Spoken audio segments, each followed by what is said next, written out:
Welcome back, everyone, to the smartest year ever, our quest to become the world's greatest conversationalist. My name is Gordy, and I was just wondering, have you seen this extinct bird? Ooh, boy, that is one of the largest flying birds to ever live. Give me 5 minutes, I bet you can work this into a conversation today. Also, like and subscribe so you can keep up. I do this every single day. About 6 million years ago, something the size of a person took to the skies over what is now Argentina. This son of a gun looked like something from a myth or maybe a movie monster, but it was officially named Argentavis magnificens, literally the magnificent bird of Argentina.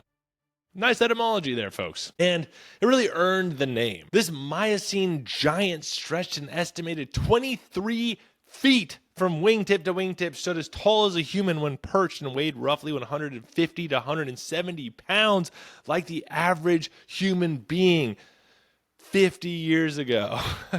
Fossils found in central Argentina show it belonged to a now extinct group called the teratorns, distant relatives of today's condors and vultures. For sheer mass, nothing else in history comes close for a flying bird. Like, not even close. But for wingspan, the record actually goes to another prehistoric flyer, the Pelagornis sandersi, discovered in South Carolina. Ooh, an American bird. I like it. And this wingspan spanned about 24 feet, but weighed only around 40 pounds total. And it was a hollow-boned ocean glider that would have been absolutely bullied out of the sky by Argentavis on size alone. So Pelagornis wins on reach, but Argentavis wins on heft. And can we see that picture of Argentavis again with the guy standing next to it? Will you bring that one up? Thank you. Just me pretending like I'm not just doing this by myself later when I edit it. Look at that. And so this raises the question, how did something like this, something this heavy, even fly? Well, it wasn't by flapping. It wasn't... No.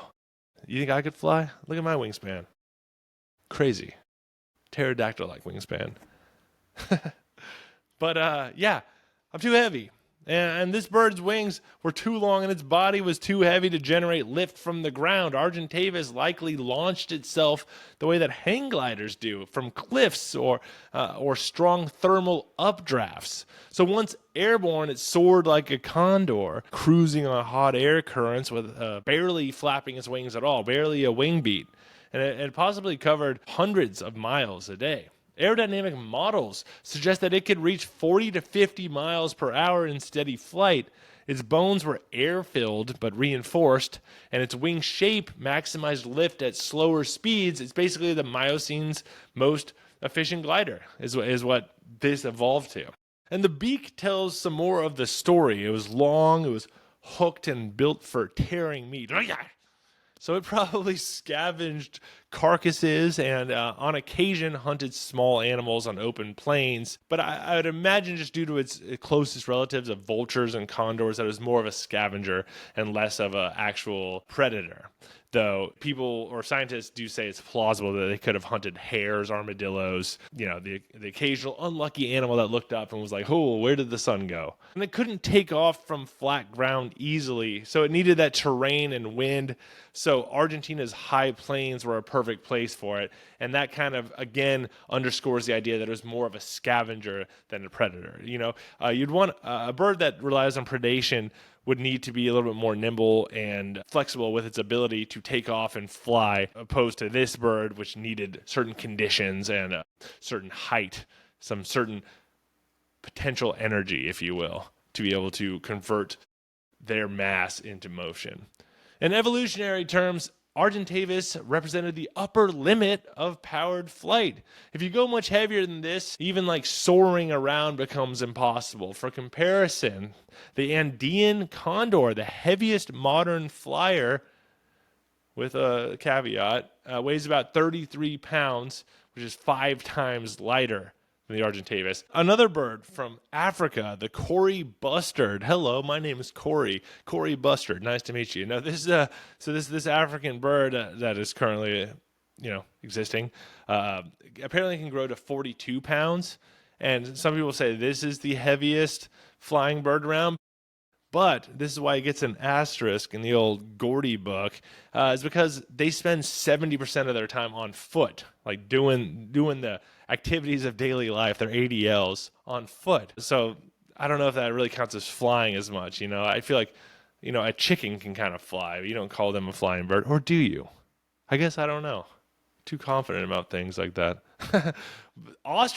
Current ostriches, meanwhile, have weighed in about 346 pounds, which I believe is similar to the average person today. Either way, though, nature's ceiling for flight was reached 6 million years ago, and no bird has even touched that record since. When climate and habitat shifted over the millions of years, the teratorns vanished, leaving condors to inherit the sky. So there you have it. For a few million years, just for that little few million years. The idea that this bird, by the way, dominated for a few million years, and it's just like a little bit of it's a thin little coda in the symphony that is life or earth or existence, just really puts it in perspective how our 100 or 200,000 years alive is absolutely nothing. Oh no. No, but for a few million years, the air above Argentina was ruled by a bird so massive it flew at the edge of what physics allowed. And it sounds so brief when I say it like that, but it's also so much longer than we ever existed. And so if you look at like the planet as an objective entity and you're thinking, what is the representative creature of Earth? If you're an alien and you're looking at Earth, you go, what would be the representative life form? We think that they would be like, oh, the human being is the most, because we've built a lot of stuff. But we haven't been around that long. I don't know. I just came up with a new episode idea while I gotta write this one down. While I do, go check out my sources, which can be found in the YouTube description. Leave me a comment, rate, like, subscribe. What do you think about this bird? You like it? You think it's a demon? You think it's cool? Let me know. Go check out my short version that I do of all of these episodes at Smartest Year Ever, is where you can find me across social media. So go check me out for that 45-second condensed clip. And in the meantime, stay curious and stay clever on our quest to become the world's greatest conversationalist. I will see you tomorrow in the Smartest Year Ever.